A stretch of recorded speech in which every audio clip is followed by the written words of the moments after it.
marijuana prohibition for adults. We discuss the science, culture, and controversy about America's marijuana laws. We do not advocate any illegal activity and encourage all listeners to learn their state and federal marijuana laws. Opinions and claims made by guests and advertisers on the Russ Belville Show are their own, and the Russ Belville Show cannot be held legally responsible for their validity or reliability. Viewer discretion is advised. You take a seed, you plant it, you grow it, you dry it, you roll it, you smoke it. You take a seed, you plant it, you grow it, you dry it, you roll it, you smoke it, and it goes down smooth. Hey! Spanning the continent to bring you the truth about cannabis and marijuana law reform. I smoke pot and I like it a lot. From the promise of legalization. And I think that we think it can criminalize our marijuana laws. To the agony of prohibition. One major responsibility is to encourage people to use less drugs. The Russ Belville Show, the voice of the marijuana nation. Yeah, I hear you had a question for me. Now, here's your host, Radical Russ Belville. All right, good day, Tokers and Tokettes, and welcome. It is Tuesday, December 11th, 2012, and it's got to be 420 somewhere in the world. We got 2 legal states in this country, 48 left to go. Thanks for joining us here for a spectacular show all about a whole bunch about driving today. We're going to talk a lot about that. We talked about it a bit yesterday. We're going to talk about more of it today. First, let's welcome Brian the Red into the studio. Hello, Brian. How are you, my man? I am doing pretty well today, Russ. I'm doing well myself, and look forward to hour 2. We got a few things to talk about as well, right? Oh, well, you know, there's always a couple rabble-rousers out there. Rabble. They're always out there. Rousing rabble. Hey, for today's show, we got all sorts of interesting things coming to you. First of all, we've got a report. We're going to get to it 1:30 today, coming out of Denver, Colorado, where the Fox News affiliate has been caught trying to, shall we say, distort a story to make marijuana and driving look to be much more dangerous than it really is. This, of course, has all sorts of political implications in Colorado, where lawmakers there have been trying repeatedly to pass a per se DUID limit, much like what is now the limit in Washington state. So we'll talk about that. Also, after that report, we'll have some time for a radical rant. I'm going to go into my theory on how to beat this whole per se DUID push, and it has some tactics that might surprise you. Also today, it is Electric Tuesday for our Daily Toker Tunes, and as we are in the middle of the holiday season, today we are going to celebrate Hanukkah. That's right, and the one marijuana Hanukkah song that I have in my library. We're going to get to that, plus a bonus track for the Gentiles in the audience, my brother Josh Belville with another one of his little Christmas carols. I hope you really enjoy it. Also, we've got headlines we've got to get to today, all sorts of interesting things going on in the news, including a look at the California patient who won a crucial victory in California. The new Mexican president sounds a lot like the old Mexican president. We're going to talk about legalization in Colorado, how it was low-key by design, and 2 cases of students passing on marijuana-infused edibles without their classmates' knowledge and the problems that is causing. Then, when we go behind the headlines, we'll take a look at the case of Chris Williams, the medical marijuana provider in Montana, facing 80 years. This is the Russ Belville Show. Thanks for joining us.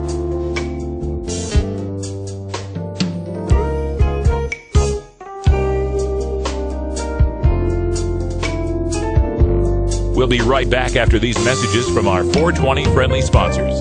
Support these advertisers because their ad money goes straight to the Russ Belville Show.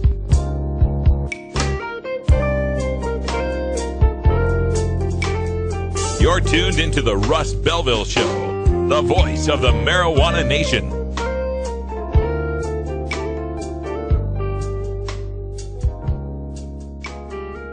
The law offices of Omar Figueroa would like to remind you to stand up for your rights. Please do not give up your precious liberties.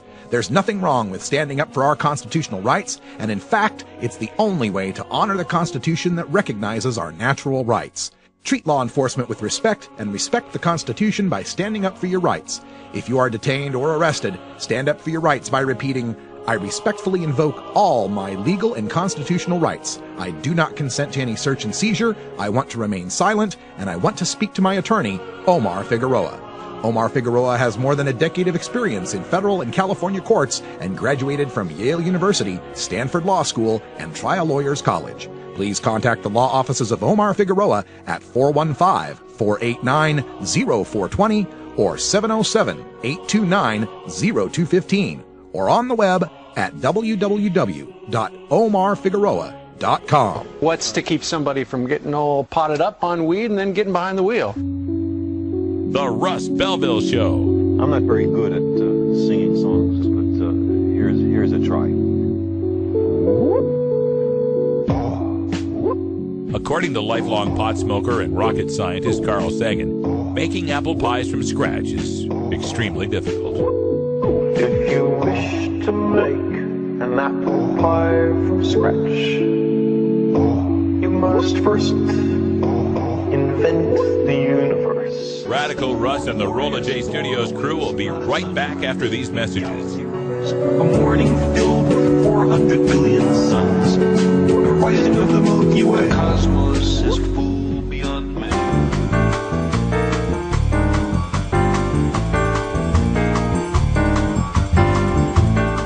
Now it's time for our 420 headline news. Carrie Gallagher is on holiday break. I'm Russ Belville with the news. California parent Paul M. wins victory for medical marijuana users. Reporting from the Huffington Post. An appeals court released a Southern California father who's a medical marijuana user from court-mandated parental supervision, making a milestone distinction between pot use and abuse. The California Court of Appeals overturned a lower court's decision to place Paul M., the father of toddler Drake M., under the supervision of the Los Angeles County Department of Children and Family Services, a mandate that had meant required drug counseling, parenting classes, and random drug testing for the father. The appeals court ruled that medical marijuana use alone does not constitute child abuse or put children at risk. In an Associated Press interview, the Mexican president will fight marijuana smuggling despite U.S. legalization, reporting from the Washington Post.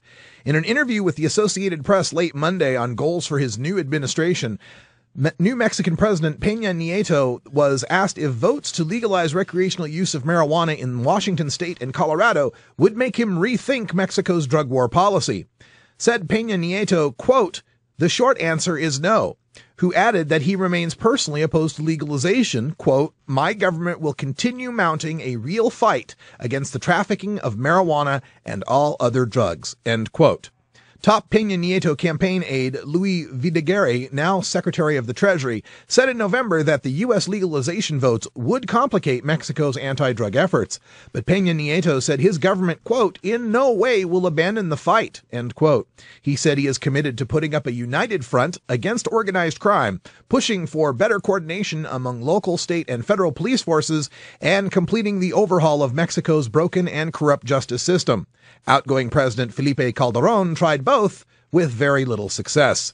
The president added that he never set a goal of reducing crime by half in the first year, contrary to widely circulated reports. Marijuana legalization in Colorado is low-key by design, reporting from Politico.com. Colorado gave a lonely reception to marijuana when it became the second state to legalize the drug, just as state leaders had planned. Governor John Hickenlooper on Monday quietly removed the final barrier to legalization by declaring that an amendment passed by voters in November was officially part of the state constitution. He announced the move on Twitter and email after the fact. In response, a handful of marijuana activists celebrated by toking up on the Capitol steps, but there were no crowds and little fanfare.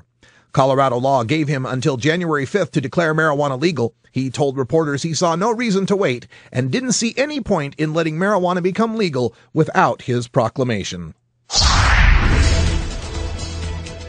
2 Colorado University Boulder students arrested for feeding pot brownies to classmates and professor. This from ColoradoDaily.com. 2 University of Colorado students are facing multiple felony charges after campus police say they provided marijuana-laced brownies to unsuspecting classmates and their professor on Friday, sending 3 to the hospital and sickening 5 others. The 2 students, Thomas Ricardo Cunningham, age 21, and Mary Elizabeth Essa, age 19, were arrested Saturday night on suspicion of second-degree assault, including the consumption of controlled substances by fraudulent means, conspiracy to commit second-degree assault, and conspiracy to induce the consumption of controlled substances by fraudulent means. All 4 charges are felonies. CU police said there could be prison time in this case. Spokesman Ryan Huff said at a Sunday news conference, "This is something we take very seriously." Boulder campus spokesman Bronson Hilliard characterized the incident as a stupid, irresponsible act and a breach of trust. Along with facing possible felony charges, Cunningham and Essa will be subject to the university's internal discipline process. Hilliard said that given the severity of the incident, the 2 could be suspended or expelled. And in another story of unknowing pot ingestion, police investigate pot cookies at Cape Elizabeth High School in Maine. Police are investigating an incident involving marijuana cookies that led to the suspension of 9 Cape Elizabeth High School students, reports PressHerald.com. The student who provided the cookies apparently knew they contained marijuana, but it was less clear whether everyone who ate them knew they contained marijuana.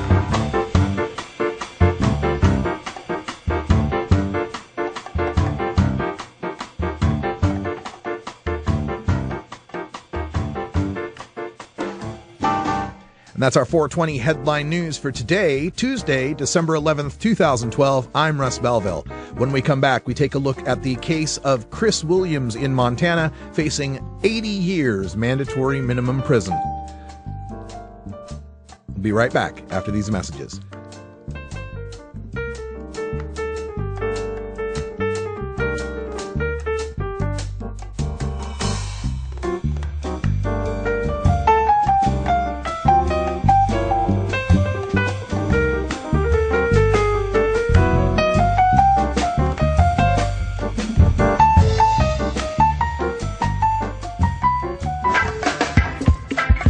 I'm Sub Cool from Team Green Avenger. At TGAgenetics.com, we are working on the leading edge of medical strains. Our strains are rigorously tested for THC, CBD, THCV, and other critical cannabinoids. Know your grow. Check out our genetic diversity at TGAgenetics.com, the home of Jelly Bean, Jack the Ripper, Vortex, and other award-winning cannabis strains. The Russ Belville Show reminds you to never smoke and drive impaired. Hang out for a while and share.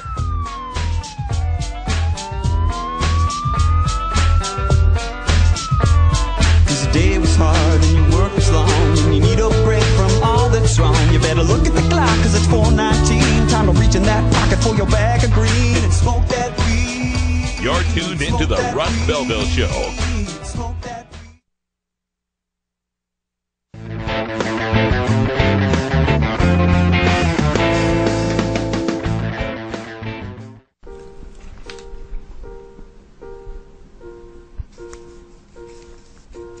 Marijuana is harmless.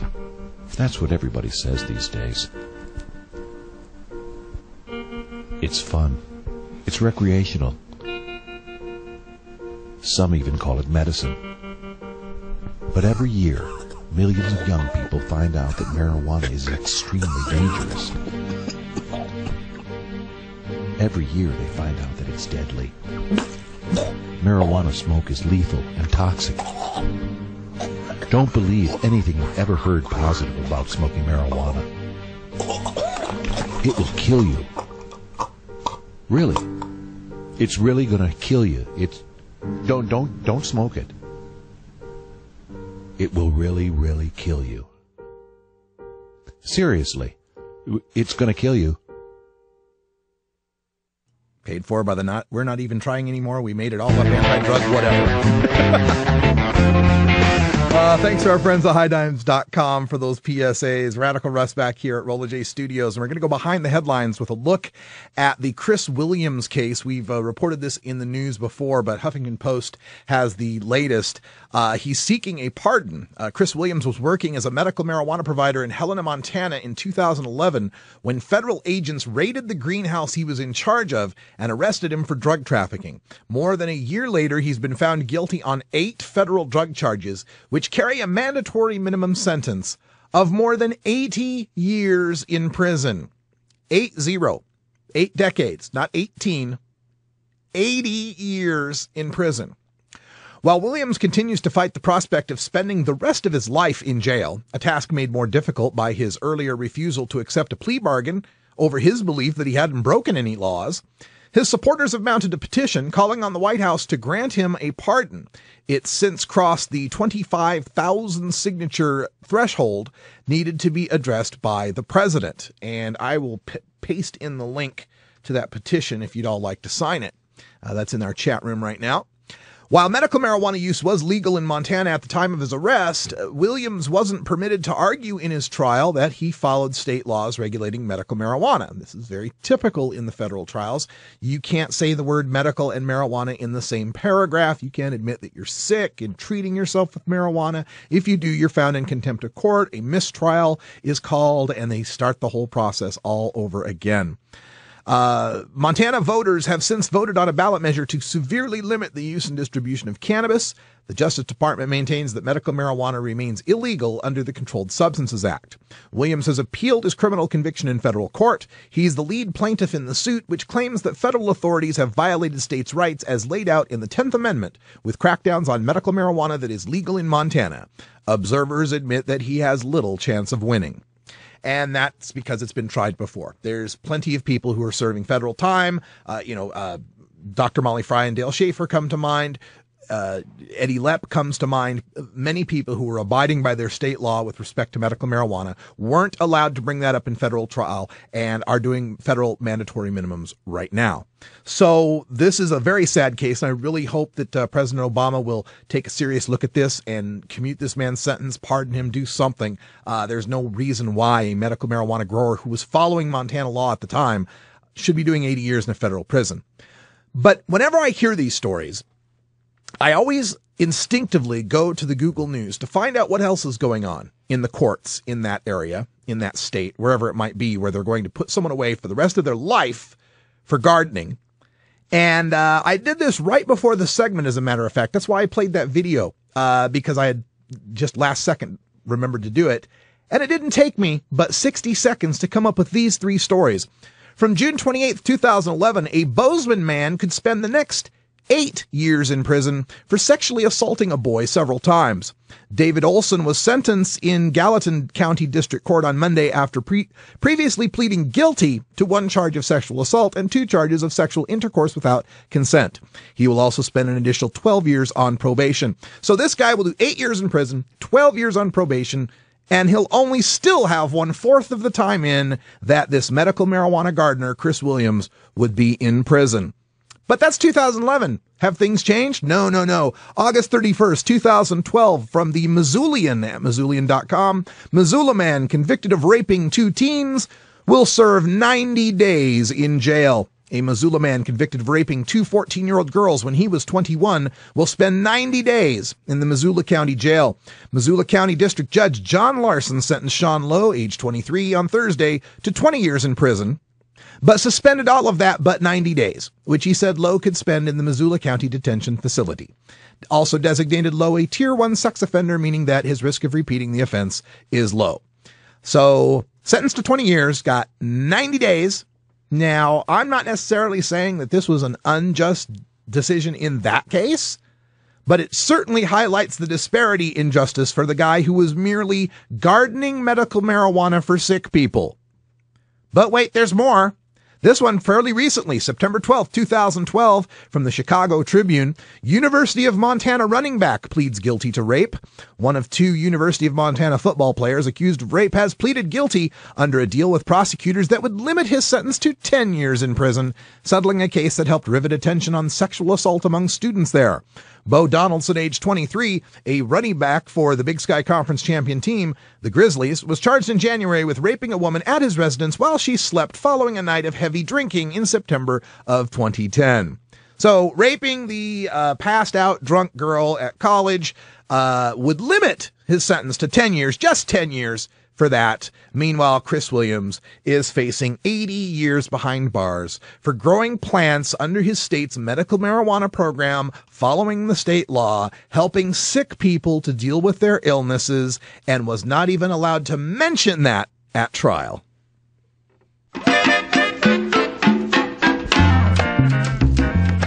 Oh, crap. I'm lagging behind here. I'm busy chatting away. Thank you for holding down the chat room. I need to get well, not rolling, but loaded. Yeah, definitely after a story like that. Oh, have you ever met that funny reefer man? A reefer man. Have you ever met that funny reefer man? A reefer man. If he said he swam to China, he would sell you South Carolina. Then you know you're talking to that reefer man.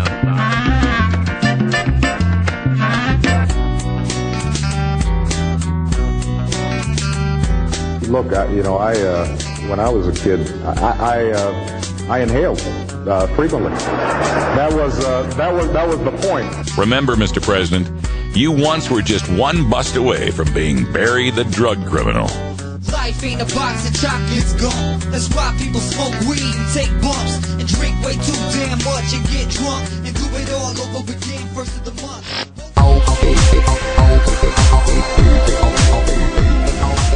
Everyone knows music and marijuana go together, so let's wind up our 20 after break with the Russ Belville Show's Daily Toker Tunes, the best in pod-safe 420 music from around the web. Today is Electric Tuesday, featuring the latest in electronic dance music and other cutting-edge genres. You can get downloads and more information about all our Daily Toker Tunes by visiting music.radicalruss.com. Now, sit back and enjoy your Daily Toker Tune. All right, well, it's the holiday season. These next 2 weeks, we're going to be playing a lot of tunes with the holiday theme to them. Before we get to it, I did want to just make a quick announcement regarding our Russ Belville Show Fantasy Football League. You can see in the foreground here the Cheech and Chong Nikes signed by Tommy Chong. Those are our top prize in the fantasy football. And so far in the playoffs, Rolla J ran to a big win in his quarterfinal game. He'll face off against the Red Eye Bandits in a semifinal. And Copenhagen Connection, I believe that's Anthony Johnson team, facing off against Stereotypes team, the Port City Mudbugs, in the other semifinal. So they are the 4 teams still that could win the coveted Cheech and Chong Nikes. I see a Jay and Rio in the finals. I'm sorry. I'm sorry. It's just that's your call. Cards. Yeah. He's calling it. He's calling Rolla J and Port City in the Super Bowl. I guess is what we'll call ours. The Super Bowl. No, we had some other name for it. We'll come up with something. The 420 Bowl? I don't know, but whatever. Let's get back to our Toker Tune. There we go. The Smoko Bowl. That's what we called it back then. The Smoko Bowl. I like it. So for our Toker Tune today, if you think it's tough, Adam Sandler once wrote a song about how tough it was for the little Jewish boys and girls growing up because there was all these Christmas songs and so few songs about Hanukkah, and he wrote the Hanukkah song. Well, it's doubly tough trying to find a ganja song for our Jewish friends out there, and the only one I've got in the entire library comes from the most prolific pot songwriter out there, as far as I know, Jet Baker, and he's got this little tune that we're going to play for you called Hydro Hanukkah. And then, since it's a short little tune, we're going to follow it up with an even shorter little tune. Shout out for the Gentiles out there as well. My brother Josh Belville with his rendition of White Christmas. But first, a little Jet Baker.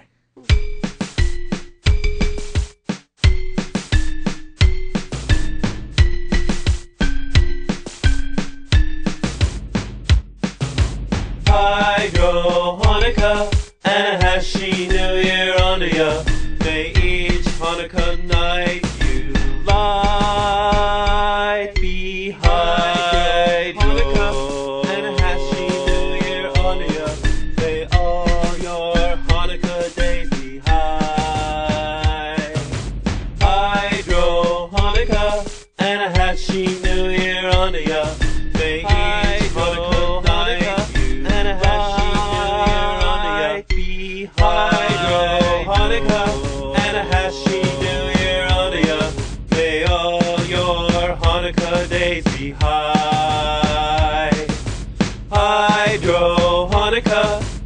Happy New Year on ya.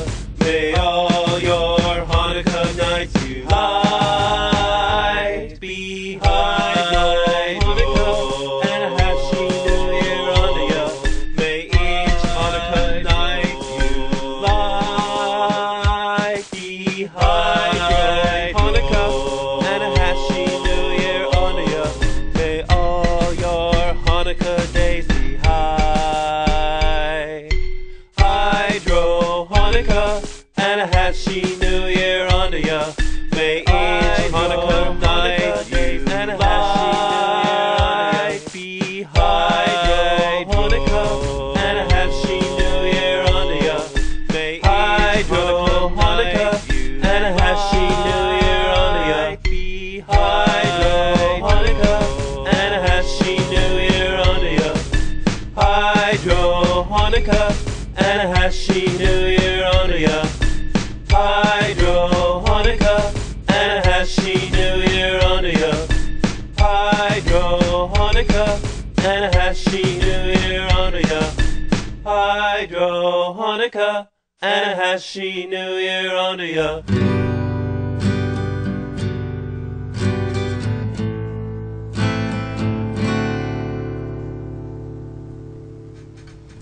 I'm dreaming of a white Christmas, just like the ones I used to know, where the treetops glisten and children listen to hear sleigh bells in the snow. I'm dreaming of a white Christmas, with every Christmas card I write. May your days be merry and bright, and may all your Christmases be white. Merry Christmas, everybody. Almost busted in Laredo, but for reasons that I'd rather not disclose. I smoke pot, and I like it a lot. Hi, this is Willie Nelson. I learned a long time ago that marijuana is a lot safer to use than alcohol. There's absolutely nothing wrong with the responsible use of marijuana by adults. It's time we stopped arresting and started respecting responsible marijuana smokers in America.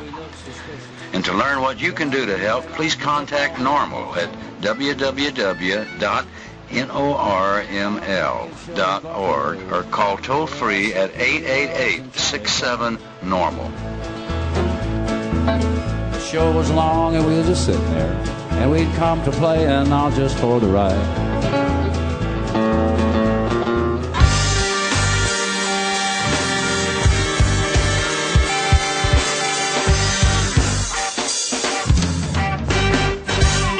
Activism begins with ACT. The Russ Belville Show features the stories of hardworking grassroots activists working for an end to prohibition in today's activist agenda. All right, welcome back, everybody. It's 28 past, and for today's activist agenda, I'm featuring a video that was filmed by an activist out there in Denver, Colorado. This is reported by Westword, the blog out there, and let's see if I can find the guy's name. Max Montrose, or Montrose, I'm not exactly sure how he pronounces his name, but Max is an activist out there in Denver, Colorado, who was part of the Fox News affiliate out there, Fox 31, that was profiling the dangers, the alleged dangers of driving under the influence of THC. Now, of course, in Colorado, this is all tied to a political push there by some on the right who are trying to cram in a 5 nanogram per se DUID limit just like the one they've got in Washington state that was passed with legalization. This bill's been defeated twice in Colorado, and they put together a work group on this that deadlocked.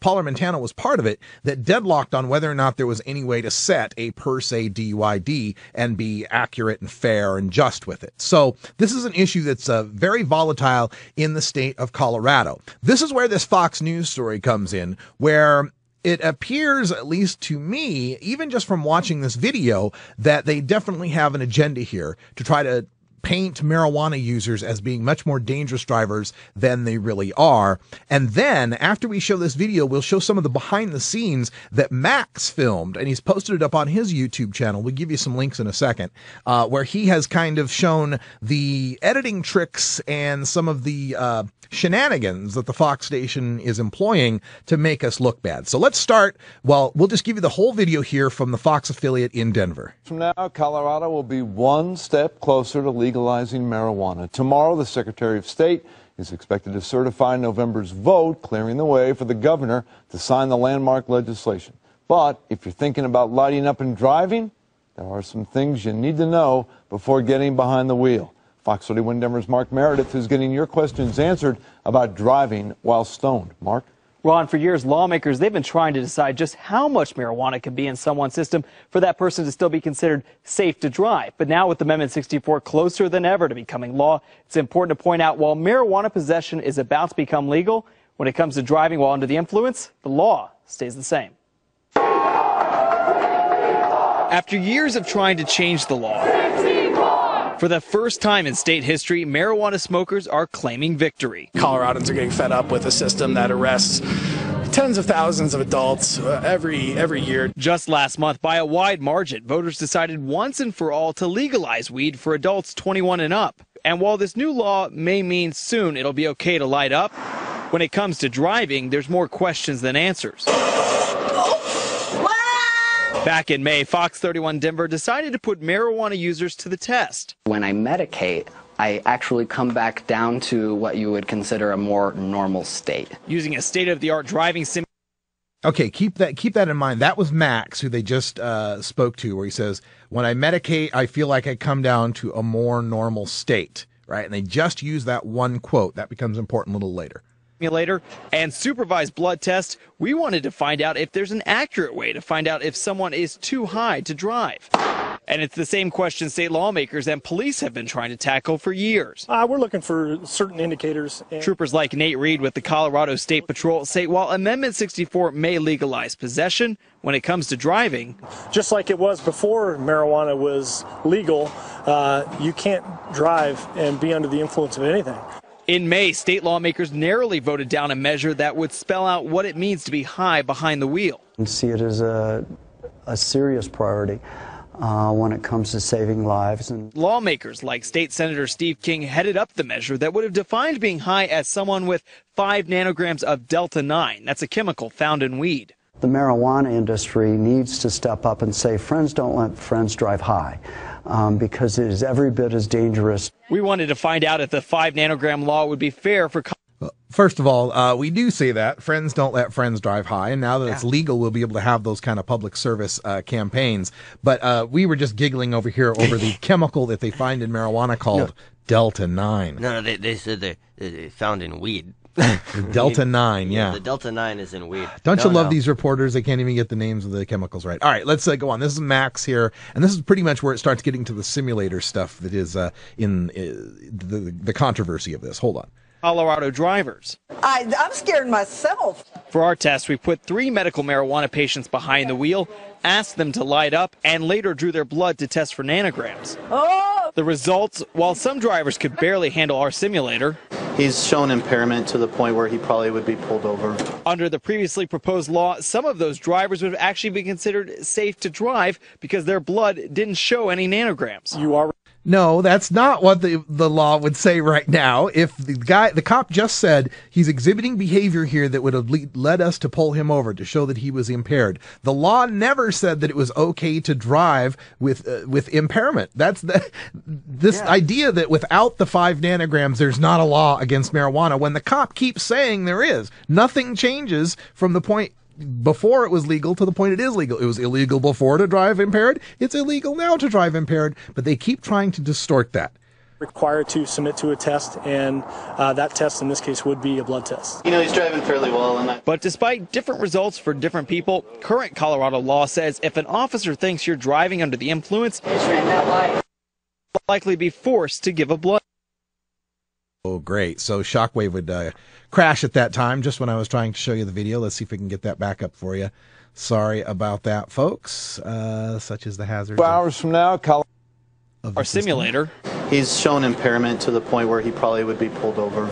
Under the previously proposed law, some of those drivers would actually be considered safe to drive because their blood didn't show any nanograms. You are required to submit to a test, and that test in this case would be a blood test. You know, he's driving fairly well. But despite different results for different people, current Colorado law says if an officer thinks you're driving under the influence, you'll likely be forced to give a blood test. If you have a positive result for marijuana in your system, and I understand it stays in your system for a long time, you could be charged with that as a DUI. But with Amendment 64 just days away from becoming law, it's still not clear what Colorado considers too high to drive, a question state lawmakers will have to try and answer again in the new year. We asked Senator King if he still has plans to push for that 5 nanogram limit, and tonight he tells us, well, he's still in the process of trying to decide. But if you'd like to join the conversation, you can tweet us at KDVR, #DrivingHigh. Reporting live in the studio, Mark Meredith, Fox 31 Denver. Mark, thanks. Friday night, we're getting all your marijuana questions answered, from the counties trying to block the cultivation and sale of pot to the effect legalization could have on our children. Watch our special report Friday night at 9:30. There you go. A homeless. That's the Denver affiliate's report on this. Now, here's some of the behind the scenes that Max posted from his website. A driving simulation test for Fox 31 News after I taken some THC as a legal medical marijuana patient. I'm doing this to try to help prove a point that THC in your system is way different from having alcohol or other pharmaceuticals in your system, and it's something that needs to be taken a look at more seriously.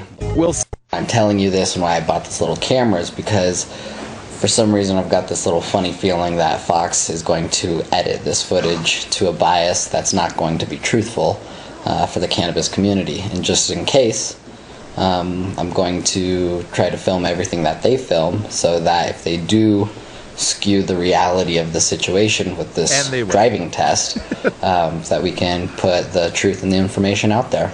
So this should be a pretty interesting and exciting day. Medicate, I actually come back down to what you would consider a more normal That's what you state. saw in the... I would never advocate in a million years anyone to drive intoxicated on anything for any reason.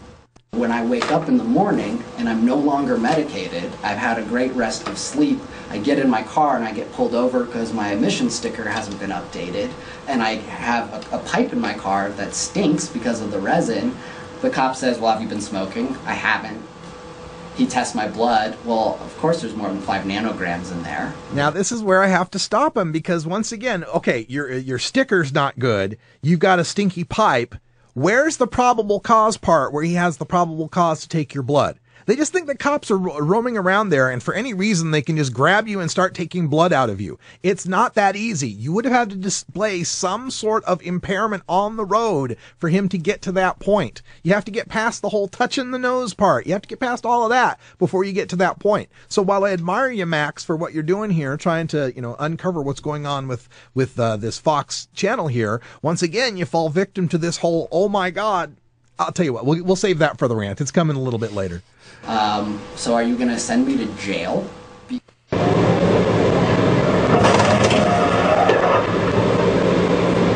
though I had a green light?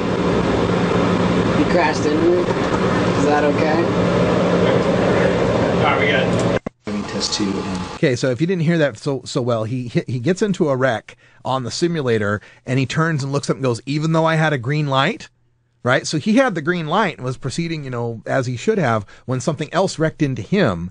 And then you hear off the side, you hear one of the producers in the background saying, all right, we got it. As in, we got the shot that we were looking for of this guy wrecking. All right, so let's continue. I don't know. In this part, he's talking to the cameraman in the background there, who had also been subjected to the simulator when they were, setting up the shots. Did you do the driving test? And it didn't feel real at all, did it? It didn't. Well, first of all, it felt like you were driving a truck, because I've driven big trucks like that. You know why? Because it's a truck simulator. Oh, it felt really very weird. Did it make you motion sickness? And it is for CDL. I mean, Yeah. it's not for your car. driving. Yeah, that was This is way different than my car. Yeah.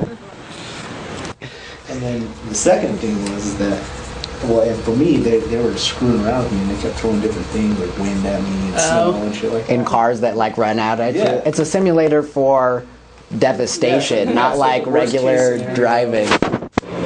Even though I had a green light, you crashed into me. Is that okay? All right, we got There you go. So that's the story from Max out there, and you can find more about that at Westword. And the links for all of these stories and all the news stories that we do here at the Russ Belville Show can be found by going to news.radicalruss.com, and all the highlights, everything I read up on here, links back to the original stories, the original videos. You can get them by going to news.radicalruss.com.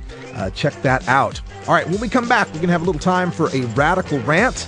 Going to talk a little bit more about this whole per se DUID thing and how we can beat it. Stick around. You cut people, you smoke trees till you get what you need now. Designer drugs and minted smoke to get through the day. You always get them so high. We'll be right back after these messages from our 420 friendly sponsors. Support these advertisers because their ad money goes straight to the Russ Belville Show. You're tuned into the Russ Belville Show, the voice of the marijuana nation.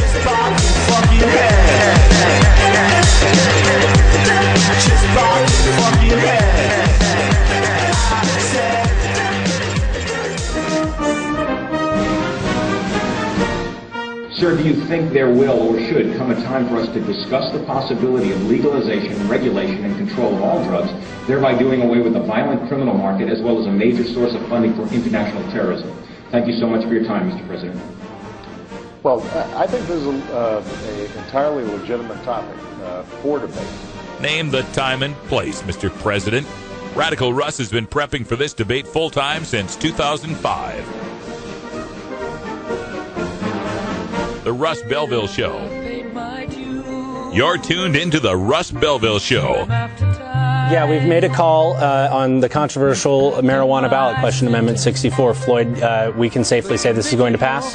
It is legal in the Constitution to possess and grow up to 6 plants. You cannot be arrested for being in possession of an ounce of marijuana.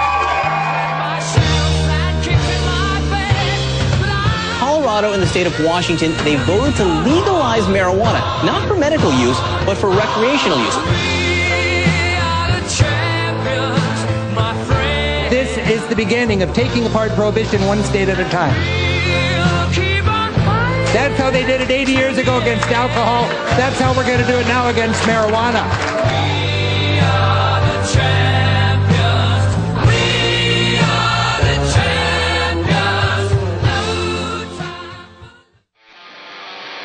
You want answers? I'm as mad as hell, and I'm not going to take this anymore. You want answers? You have offended my family. I think I'm entitled. You want answers? I want the truth. And you have offended a Shaolin temple. You can't handle the truth. Surely you can't be serious. I am serious. And don't call me Shirley. Radical rant. Even after its passage, the per se DUID standards included in Washington's I-502 continue to drum up some incredible falsehoods.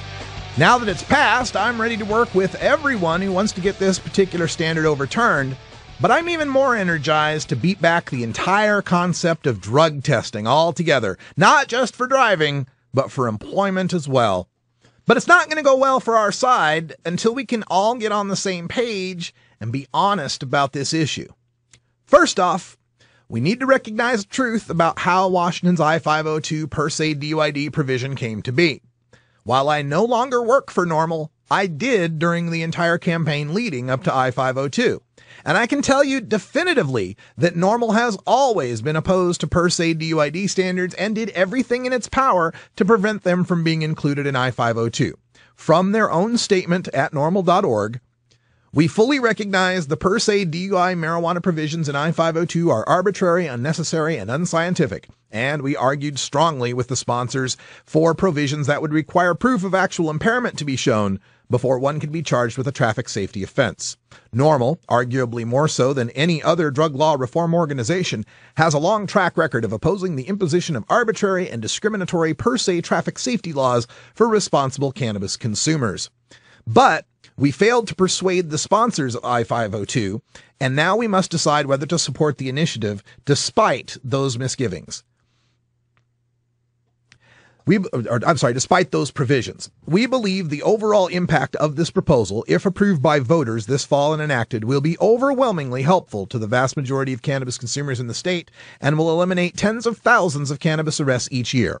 Thus, NORML's board of directors voted unanimously, including the 2 members from Washington, to endorse the initiative while maintaining our opposition to per se DUID provisions in principle.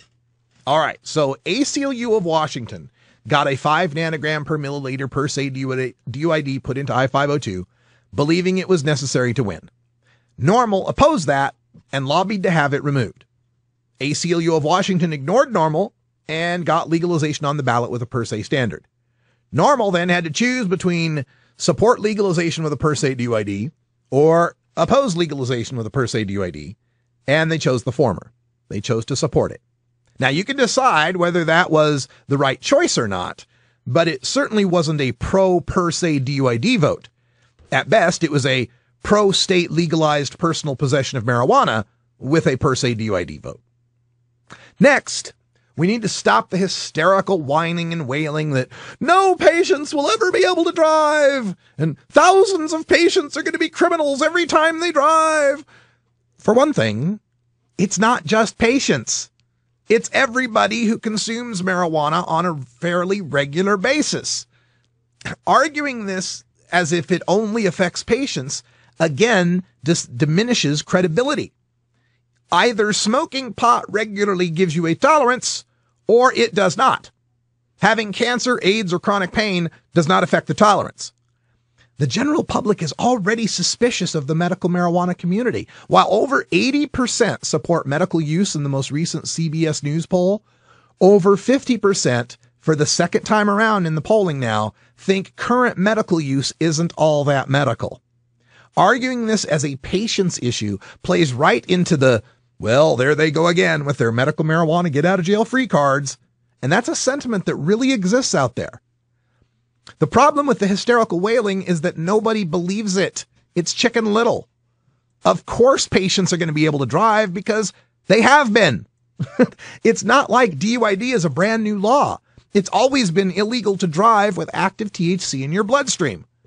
Yet all these frequent cannabis consumers are saying they have a tolerance and the THC reading doesn't determine their impairment. And the problem with that, while it's true, it leaves the mainstream audience in a state of cognitive dissonance. How is it that people who are completely unimpaired and have a tolerance to THC are raising enough attention on the road for a cop to pull them over and suspect them of being a drugged driver? Now, the response to that breaks down to 3 possibilities. 1, the patient has a broken taillight or an expired tag or a missing, wiper blade or whatever silly excuse, right? The equipment excuse. Number 2, the cop claims you did something wrong, bad lane change, or you were speeding or following too close or whatever. The profiling excuse, where it's a pretext. We just want to get the stoner. We're going to make something up. Or 3, you get into an accident.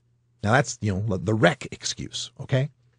Now the problem is, each one of those 3 do little to convince the mainstream when you're trying to argue the issue. Because if you argue number 1, the equipment excuse, what then is causing the cop to want your blood, right? Because equipment failure by itself is not a probable cause to arrest someone for DUID. There's got to be something else involved there. The smell of marijuana alone is no longer probable cause either.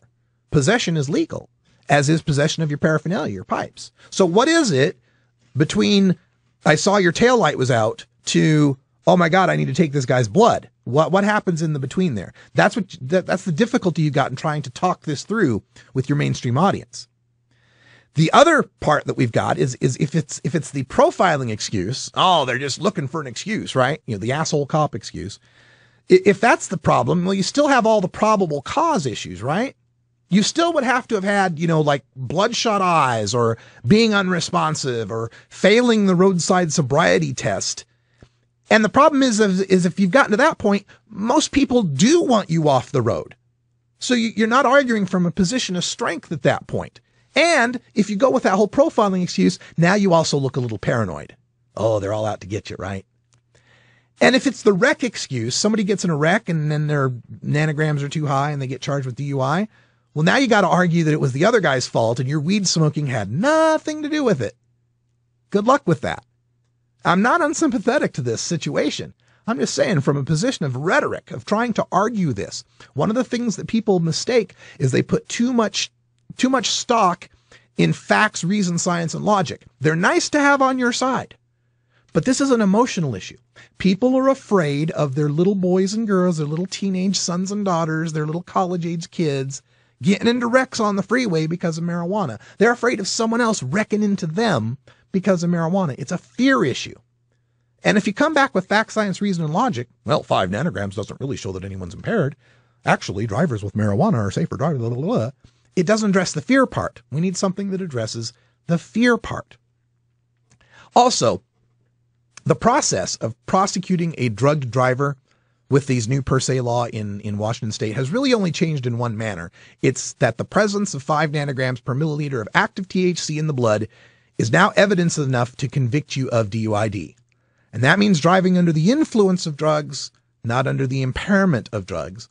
And certainly 5 nanograms of drug in your blood means you're under the influence of it. To how much or how much degree, how much it affects your driving, that's another argument. But certainly this whole thing of no patients would ever be able to drive is only true if that patient drives, exhibits some behavior to attract police attention in traffic, having the police suspect the driver was impaired by drugs or alcohol, failing a roadside sobriety test, but not failing a roadside breathalyzer test for alcohol, deciding there's probable cause to actually arrest you for DUID, taking you to a medical facility for a blood draw, in the 1 to 2 hours between being pulled over and actually getting through to the medical facility, then getting a DUI sample that's greater than 5 nanograms, and then the evidence is presented to a district attorney who decides whether to file charges, and then the driver's defense lawyer fails to keep the blood draw out of evidence for misconduct or failure to follow procedures by the cop or the lab, and then the jury of your peers, having seen the dash cam of your failing the sobriety test, hearing the officer's testimony, and being instructed that 5 nanogram reading is a proof of impairment, then decide to unanimously convict you of the DUID. That's a lot of steps there, folks. It's a lot of things going on there. Now look, I agree. These per se DUID laws suck. They are inaccurate, they're unscientific, and they're unnecessary. But when people like us make wild-ass claims like thousands of people are going to jail for driving sober, or all the former marijuana possession charges will now be DUIDs, or DUIDs will skyrocket, or patients will get DUIDs even 4 weeks after not toking, as if they'd go 4 weeks without toking. Or I love this one, the marijuana lawyers are conspiring to make business out of DUIDs by subjecting sick people to those charges they wouldn't get. We actually end up hurting our cause because people think we're irrational and unsympathetic. When you play these lines of reasoning, especially on this patient side, all the general public hears is, oh, so the people who are already disabled, who smoke pot all day every day, are afraid they'll get busted for driving high. That must be a good thing. And what people are failing to recognize is most people have a fear of drug-impaired drivers on the road. It's irrational. It's really irrational. The risk of accident from all drug-impaired drivers, any drug, all drug-impaired drivers, is far less than the risk of 0.05 alcohol drivers. I mean, so they're afraid of something that doesn't really exist, but that doesn't make the fear not real. The fear really exists. And so when we tell them that we don't support per se DUIDs and all we offer in return is, well, we'll just catch them like we always do for impairment, all they hear is, we're not going to do anything proactively to catch all the new stoners that will be out there post legalization. Now, if we really want to have this fight, don't say, oh no, this will catch the drivers who are sober. Turn it around. Oh no, this won't catch the drivers who are stoned. Use their own fear in our favor. Point out that per se doesn't accomplish what they want, which is to proactively catch stoned drivers. Show how some drivers can load a bowl and get right behind the wheel and never drive in such a way that would attract a cop's attention. See, this guy's at 100 nanograms and the cops would never pull him over. This way, we've displayed some evidence, the same evidence, people over 5 can drive just fine, but we've put it in a new frame. Instead of, oh no, patients will get caught, which is not a sympathetic issue to most people. They just hear the super stoners want to drive high. We've changed it to, oh no, this won't catch the super stoners, which is a much more sympathetic issue to the mainstream. Plus, it makes it look like we're on their side trying to catch the stoned drivers. We point out that the per se actually harms catching stoned drivers by allowing police to rely on some magic bullet instead of actual impairment. That maybe it causes police to pay less attention to what's really going on among drivers and instead play some sort of raffle game where if they pull over enough stoners, they're sure to get one that's a DUI. Instead, we show how the per se is harmful to them, how it's actually going to be bad for what they want, which is catching the stoned drivers. Look, if I were lobbying in Colorado, I'd give them something. They're afraid of something. I would give them something to show that here's my suggestion for how we deal with your fear. Not just, oh, we'll just keep doing what we've already done. Well, if we keep doing what we've already done, the fear they already have will continue. I'd give them something. Here's an idea. The no smoldering joint law. And use this to rebut the whole per se thing. What people are really afraid of is tokers getting blazed and then driving, or worse, getting blazed while driving. So, just like alcohol has a no open containers rule, we make a no smoldering joint rule. If there's any usable marijuana within the driver's compartment, any burned marijuana or used paraphernalia, then it's treated like we treat an open container of alcohol. Then, only if the cops find the smoldering joint, do we move on to blood tests. And then we set the standard at somewhere around 50 to 100, where it would be guaranteed to be indicative of toking within the past hour or few minutes even. Now you've neutered the opposition's fear of stoned drivers, and you've created a standard that's more scientifically accurate and reasonable for cannabis consumers to follow. Otherwise, and mark my words on this, per se DUID is not going away, and it will eventually pass. If we do not give them something to soothe their fear of SMOF, stoned mayhem on the freeways, they will continue pounding away. To them, all they've got is a hammer, so every problem looks like a nail. All they know is alcohol DUIs, and they're going to keep trying to pound marijuana into the shape of alcohol until we give them something else to focus on, something that shows that we're responsible cannabis consumers and also want to see that nobody uses it irresponsibly and gets too impaired getting behind the wheel. Give them something we like now, or just wait till the first big freeway wreck that can be tied to someone's newly legal recreational use, and then watch the standard we really hate get rammed through the legislature. That's what you have to look forward to. Get smart about this. The issue's not going away. We can't just go status quo on it. We must be proactive and come up with something the mainstream can get behind and our side can get behind that addresses stoned mayhem on the freeways. That's all the time we got for Hour 1. Thanks for joining us here. Stay tuned for Toker Talk Radio in Hour 2. We'll take your calls at 971-533-7111. We'll get a little more depth into some of the stories for the day and other fun stuff. We're doing it live, as they say. For Brian the Red, I'm Radical Russ. Thanks for joining us. And until next time, take care of each other, tokers.